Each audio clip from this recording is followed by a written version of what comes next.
The next sacred cow is work hard. Because my poor dad, a school teacher, great guy, PhD, he always says, I'm a good, hard-working man. And my rich dad had a different point of view, and he had me read this book by Mark Twain. It was a story of how, I think it was Huckleberry Finn or somebody, got the other kids to paint the fence for him. He says, that's working hard. You want other people to work hard for you, and you want your money to work hard for you. That was his lesson.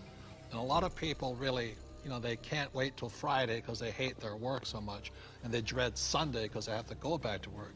With us, I would say most of us are working 24/7, but we're working differently. And I love our work. It's challenging, there's problems and all that stuff, but I love it. So we work hard, but we don't work hard in the normal sense of working hard. The problem with working hard for money, because the rich don't work for money. The problem with working hard for money is you pay more in what, Tom? Taxes. Taxes. The harder you work for money, the more you will pay in taxes, right? Well, right. If instead of working hard for money, like you're talking about, instead if you work for assets, then you pay a lot less taxes because the tax law, again, is geared towards building assets. Because as we build assets, we build the economy. Time out. The big difference between E's and S's and B's and I's, E's and S's focus on the income statement, and B's and I's focus on the asset column. My rich dad simply said to me, he says, assets put money in your pocket whether you work or not, and liabilities take money from your pocket. For example, my house is a liability because it takes money from my pocket every single month. Yet my rental properties are assets because they put money in your pocket whether you work or not.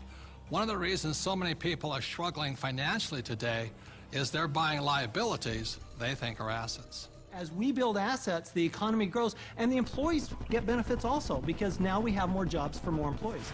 But on Michael's side, why are people working so hard is because the Fed's also working hard printing money, right? Yeah, people. I've got friends that just say, I need to get more hours, or I need to get a second job or something like that. They're working harder to make a few more dollars, but they don't realize that over this entire past decade, the average in real income after inflation has been falling. So the harder people work, the less they're making anyway, because the government and the Federal Reserve, the banking system, they're basically stealing it from them. Can we bring in the bags of coins right now? Thank you. I'm not going to hold that. I'll give you an example. In the year 2000, one gold coin cost $300. So this is $300 in U.S. quarters. Today, in 2010, that same gold coin, it takes $1,100 to buy the same coin. So the reason people have to work so hard to keep up, to keep paying money, is because the value of your dollars are going down. So the insanity of going to get another job, pay more taxes, and work harder, when how many dollars did the Fed print in 2009? From August of 2008 through 2009, they created about 1.5 times more paper dollars than it took 200 previous years to print. So that's why people are working harder, because your money is worth less. And it isn't the coin that changed. People don't understand that it isn't this price going up, it's the value of the dollar falling. It's the currency that's changing. The can of soup in the grocery store, that can of Campbell's soup, it's the same can with the same contents from back in 1950 when it was 15 cents to today where it's $1.95 or whatever it is. So that's why the rules have changed. In 1971, the US dollar stopped being money and it became a currency, it became debt. It became an IOU from the federal government. And the thing is, they can print as much as they like of it. And the more they print, the harder you have to work. It all takes place in your head. Take this glass here.